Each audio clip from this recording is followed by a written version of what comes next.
सभी भक्तों को मेरी राधे राधे। मैं प्रिय आचरण पारासर स्वागत करता हूं आपके अपने चैनल संत महिमा में। संत महिमा चैनल के माध्यम से हम बराबर आपको ब्रज के महान साधु तपस्वी संतों के दर्शन कराते चले आ रहे हैं।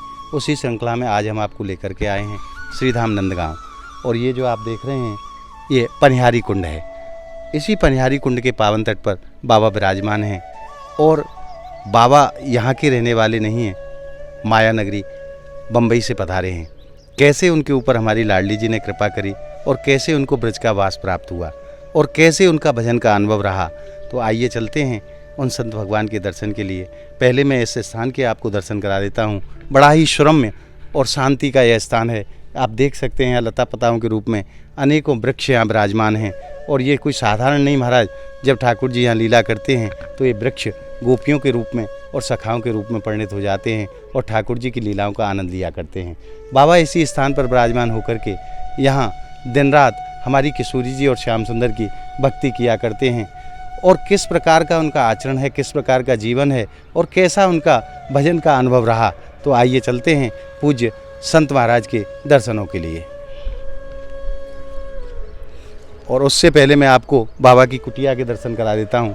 कैसी छोटी सी कुटिया में रह कर के ये संत दिन रात संसार के मंगल की कामना को लेकर के यहाँ भजन किया करते हैं। और हमारी लाडली जी कितनी करुणामयी हैं कि उनका भक्त कहीं भी रहे अपने चरणों तक लाडली जी उसको बुला ही लेती हैं। उसका उदाहरण है पूज्य महाराज श्री। और देखिए जो सामने आप कुटिया देख रहे हैं, इसी छोटी सी कुटिया में बाबा रहते हैं और दिन रात ठाकुर जी का भजन किया करते हैं। आइए अब चलते हैं पूज्य महाराज श्री के श्री चरणों में और आनंद लेते हैं आज के दिव्य सत्संग का।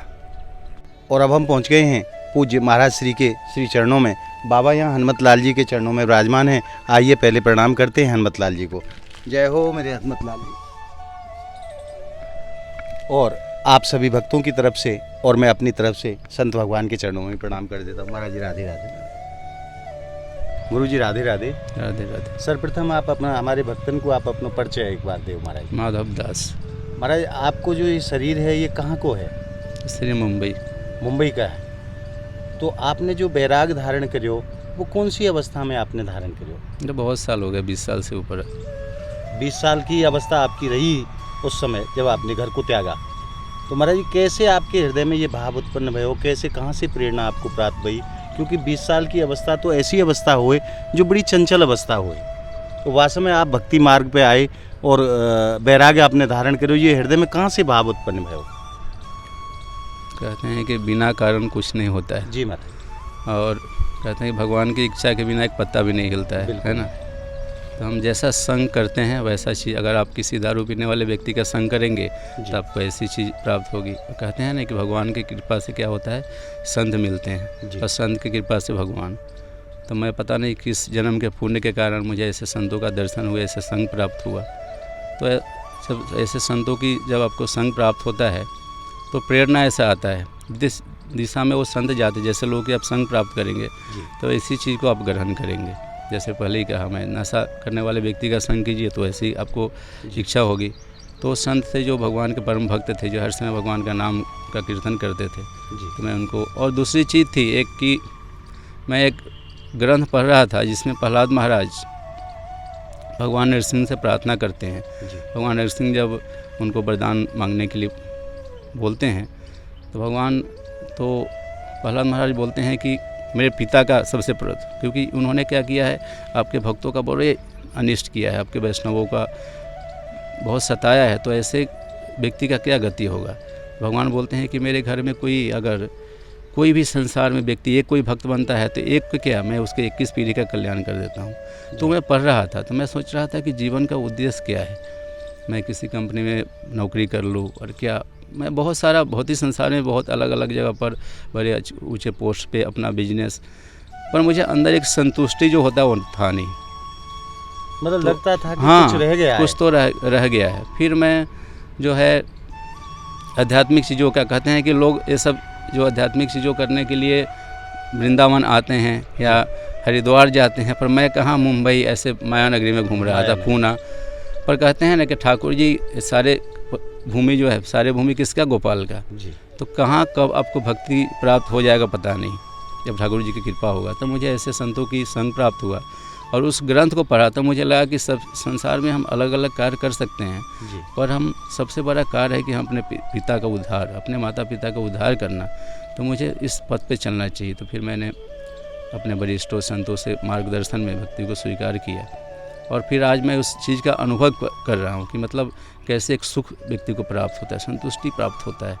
तो मैंने सोचा कि इसी चीज़ को कंटिन्यू करेंगे, तो बस प्रयास कर रहे हैं भजन करने का। तुम्हारे आप यहाँ ब्रजमंडल में कितने समय से आप वास कर रहे हैं?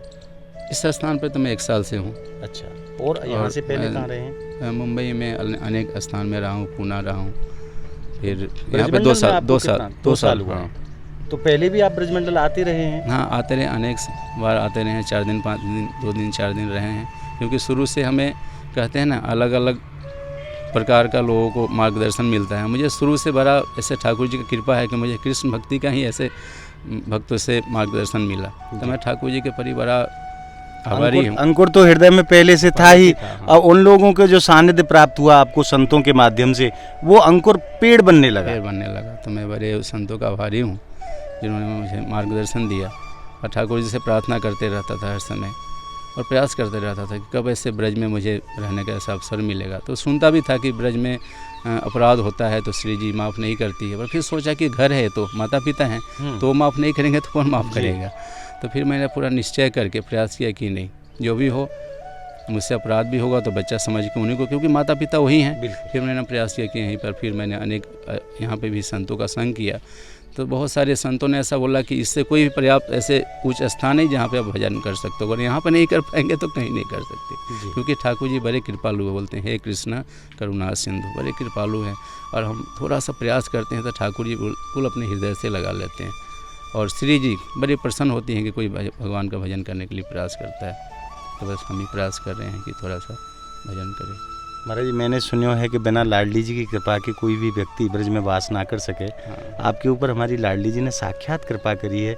यहाँ आप एकांत स्थान पर रह के दिन रात भजन कर रहे हो, कैसो हृदय को आनंद प्राप्त हो, कैसी शांति आपको प्राप्त हो? बहुत आनंद। पहले तो मैं सोचता था कि जैसे मेरा शरीर, वहाँ मुंबई से आए हैं तो वहाँ पर ठंडी बहुत कम होता है, गर्मी होता है, ठंडी बहुत कम, तो मैं यहाँ पे आने के बाद सोचता था कि मुझे ये चीज़ सूट करेगा, स्वास्थ्य खराब हो जाएगा, और वहाँ पे गर्म पानी सब व्यवस्था, और यहाँ पे पूरी ठंडी में नॉर्मल जो है नेचुरल पानी आता था। 2 बजे 2:30 बजे उठ के स्नान करते थे, कभी कभी 1-1:30 बजे, हाँ कभी कभी 1-1:30 बजे स्नान। यही स्थान है, अभी हम सोने के लिए ना एक कुटिया बड़ा छोटा पड़ता है, तो ठंडी में वहाँ मंदिर में चले जाते थे। अच्छा। और इसी पंप से आज यही पंप है, और ठाकुर जी ने श्री जी ने ऐसे कृपा दी कि एक दिन भी स्वास्थ्य कुछ खराब नहीं हुआ, पूरी ठंडे पानी। हाँ, कभी गर्म पानी की व्यवस्था, क्योंकि यहाँ पर बिजली व्यवस्था गवर्नमेंट ने दिया हुआ है, तो यहाँ के जो अधिकारी उन्होंने बोला कि महाराज ये भजन करते हैं, आप हीटर लगा लीजिए। किसी तरह से रोक नहीं था। हमने सोचा क्यों समय बर्बाद करना, 10 मिनट 15 मिनट। आप ठंडे से ना, ठंडे फटाफट उठते थे, और यहाँ पे आके पंप से कभी नल आता था, गर्म पानी, अच्छा जल आता था फ्रेश, उससे स्नान करते थे।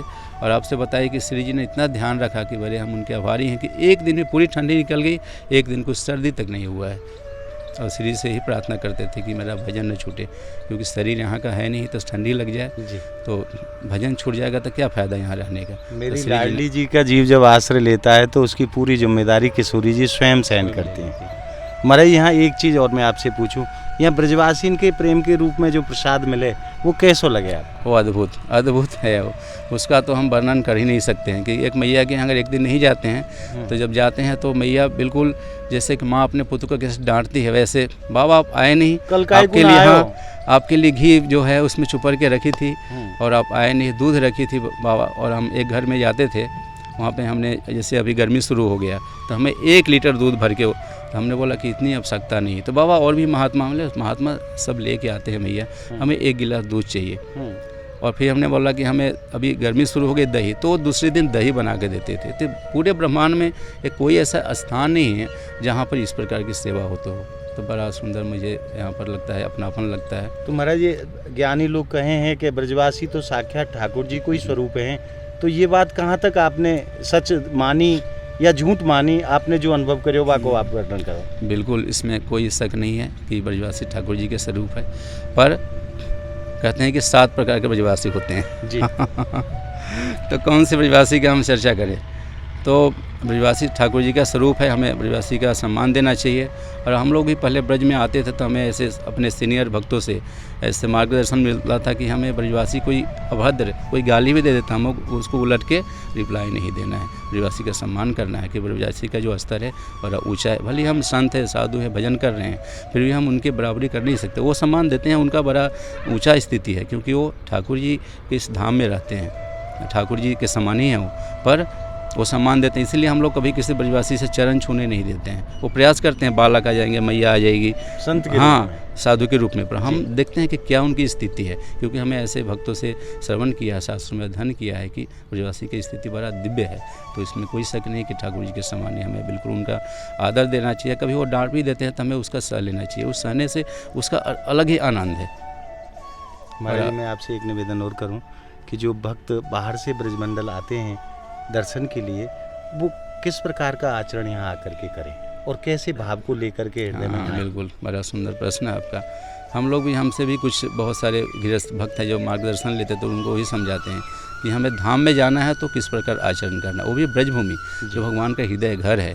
तो यहाँ पे हमें आना है तो किस प्रकार देखना है। यहाँ पर किसी भी, यहाँ तक कि कीड़ा मकोड़ा को भी साधारण नहीं समझना चाहिए, क्योंकि ब्रज में किसी भी व्यक्ति का ऐसे जन्म नहीं होता है। कहते हैं कि यहाँ तक कि अलग अलग देवी देवता भी ठाकुर जी से प्रार्थना करते कि हमारे ब्रज में हमें कीड़ा नहीं, यहाँ तक कि एक घास के रूप में हमें जन्म मिल जाए। तो सोचिए वो कोई मनुष्य के रूप में है तो साधारण नहीं है। तो हम जो बाहर से लोग आते हैं उनको यही प्रार्थना करना चाहते हैं कि ब्रज में आप आते हैं तो अपराध न करें, यहाँ पे आए तो दर्शन करें और किसी साधु के मार्गदर्शन में, क्योंकि आप अपने आंखों से क्या देख लोगे।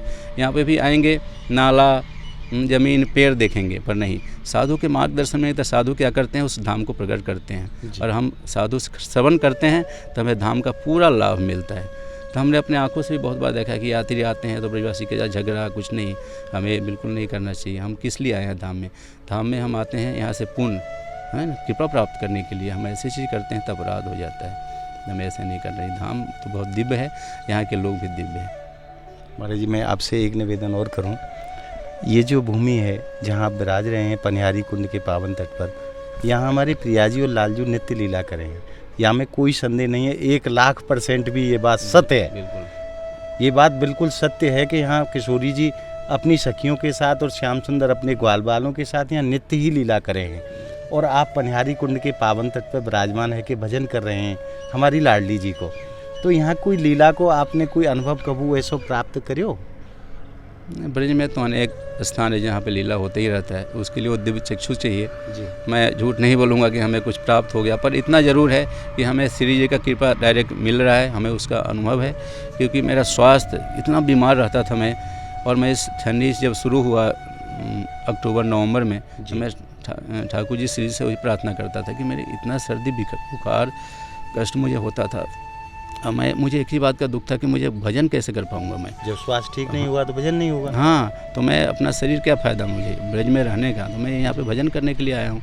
तो मुझे श्री जी का कृपा का पूरा अनुभव है कि पूरे महीना ठंडी निकल गई और एक दिन में बुखार तक नहीं आया है। और भजन, जो स्वास्थ्य खराब था वो हाँ, भी ठीक वो भी ठीक हो गया, बिल्कुल कोई दिक्कत नहीं तो प्रसाद के लिए, नहीं तो भोजन के लिए कभी नहीं गए। तो ब्रजवासी आकर पूछते थे कि बाबा आपको कुछ रोटी मिल रहा है, बालक यहाँ पे आते हैं शाम को आरती करने, तो हमें कोई कष्ट यहाँ पे नहीं हो। तो उससे क्या बड़ा चमत्कार है कि श्री जी अपने भक्तों की इस तरह से रक्षा। देखिए मैं आपसे निवेदन करूं, मेरी लाडली जी अपने भक्तों की कैसे रखवाली करती हैं और कैसे एक पुत्रवत स्नेह करती हैं लाडली जी, कि बाबा को बड़ी चिंता थी कि ठंडी में मैं यहाँ ठीक से रह पाऊँगा कि नहीं, अगर शरीर स्वस्थ नहीं होगा तो भजन नहीं होगा। मगर लाडली जी की कृपा, तो महाराज लाडली जी की कृपा है, बाबा को पूरी सर्दी में कुछ हुआ ही नहीं, और जो वहाँ से खराब स्वास्थ्य लेके आए थे वो भी ठीक हो गया, और बाबा पूर्णतः स्वस्थ हैं और खूब चकाचक हमारी लाडली जी का दिन रात भजन किया करते हैं। बाबा साधना के रूप में आप कितने घंटे ठाकुर जी की आराधना करते हैं? मैं 15-16 घंटे प्रयास करता हूँ भजन करने के लिए जी। सुबह उठता हूँ 2:30-3 बजे और 8 घंटा कंटिन्यू भजन करता हूँ। उसके बाद थोड़ा जाता हूँ गांव में, थोड़ा सा रोटी मधुकरी करके लाता हूँ। उसके बाद आके प्रसाद पा के थोड़ा सा आराम करता हूँ आधा घंटा, और फिर से बैठ जाता हूँ शाम तक। शाम को यहाँ पे आरती करके कीर्तन करके फिर 9, साढ़े 9, 10 बजे मंदिर में चले जाता हूँ जी। और फिर वहाँ पे जाके आराम करते हैं। फिर सुबह वही रूटीन कंटिन्यू इसी क्रम से आप इसी क्रम से चाहते कि समय इतना भी हमारा जो है वो बर्बाद ना हो। ज़्यादा से ज़्यादा ज़्यादा से भगवान का ज़्यादा। भजन किया जाए। बस वही प्रयास रहता है। महाराज जी, संत महिमा परिवार को आप क्या आशीर्वाद देना चाहेंगे? बस बड़े सुंदर एक कार्य है कि आप ब्रज की महिमा अनेक लोगों को तक पहुंचा रहे हैं। ठाकुर जी के चरणों में आपको वही भक्ति प्राप्त हो, कि इससे बड़ा चीज़ क्या है। भौतिक संसार की सुख सुविधा तो प्राप्त हो जाता है, बिल्कुल। पर श्री जी का कृपा प्राप्त हो तो बड़ी चीज़ है। तो आपको भी आपके ऊपर भी श्री जी कृपा करे। जय जय श्री राधे। महाराज जी, आपने आज ज्ञान की गंगा में हमको नवायो है। आपके चरणन में कोटि कोटि प्रणाम। आपको बार बार धन्यवाद। राधे राधे। राधे राधे। और आज आपने हृदय में जिस आनंद रस को अनुभव किया है, वो आनंद रस आपको कैसा लगा, हमें कमेंट के माध्यम से ज़रूर बताएं। और हमारी इस वीडियो को आप ज़्यादा से ज़्यादा लाइक करें, ताकि सभी भक्तों तक ब्रजमंडल के ऐसे अद्भुत दर्शन पहुँच। अगर आपने हमारे चैनल को अभी तक सब्सक्राइब नहीं किया है, तो आप हमारे चैनल को सब्सक्राइब जरूर कर लें, ताकि ब्रजमंडल के संपूर्ण दर्शन आप भक्तों तक पहुँच सकें। मिलते हैं ऐसी ही अद्भुत अनोखी वीडियो के साथ। तब तक के लिए श्रीधाम नंदगांव की पावन भूमि से जय जय श्री कृष्ण, जय जय श्री राधे।